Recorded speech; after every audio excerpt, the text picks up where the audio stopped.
প্রধান নির্বাচন কমিশনের কাজী হাবিবুল আউয়াল বলেছেন, নির্বাচনকালীন সরকার ব্যবস্থা সহ বিভিন্ন মৌলিক প্রশ্নে রাজনৈতিক দলগুলো একমত না হলে সংকট নিরসন হবে না।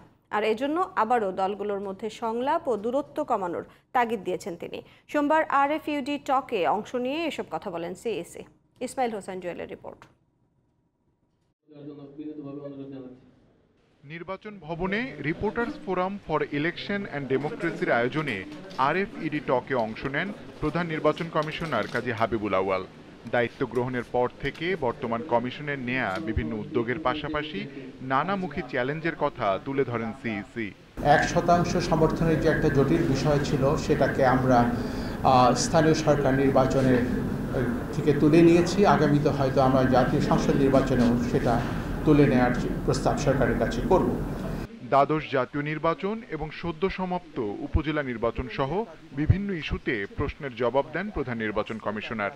জানান, নির্বাচন ব্যবস্থা নিয়ে যে সংকট দেশে রয়েছে সেটি সমাধানের উদ্যোগ নিতে হবে দলগুলোকেই। নির্বাচন কিন্তু রাজনীতি নয়, কিন্তু রাজনৈতিক সংকট ও বিতর্ক শুদ্ধ নির্বাচনকেও প্রশ্নবিদ্ধ করে ফেলতে পারে। রাজনীতিতে বিতর্ক বৈরিতা থাকতে পারে, তবে কতিপয় মৌলিক প্রশ্নে সমঝোতার মাধ্যমে মতৈক্য প্রয়োজন। সে লক্ষ্যে সংলাপ প্রয়োজন। জাতীয় নির্বাচনের পর 5 মাস গড়িয়ে গেছে, বিরোধের জমাট বরফ এখনও গলতে শুরু করেনি। নির্বাচন কমিশন নিজের ক্ষমতা কমানোর মতো কোনো কিছুই করেনি বলে জানান সিইসি। জাতীয় পরিচয়পত্র নিয়ে এক প্রশ্নের জবাবে সিইসি বলেন, জালিয়াতির যেসব অভিযোগ এসেছে তা তদন্তে কমিটি গঠন করা হয়েছে। আজিজ সাহেবের বিষয়টা আমরা জেনেছি। আরও কোন এক কেমন জীবনে আবার কিছুদিন বলল যে বঙ্গবন্ধু মুসলিউদ্দিনের ছেলেরা করেছে। এগুলো হঠাৎ করে 20-25 বছর পরে কিছু কিছু তথ্য আমাদের কাছে আসছে।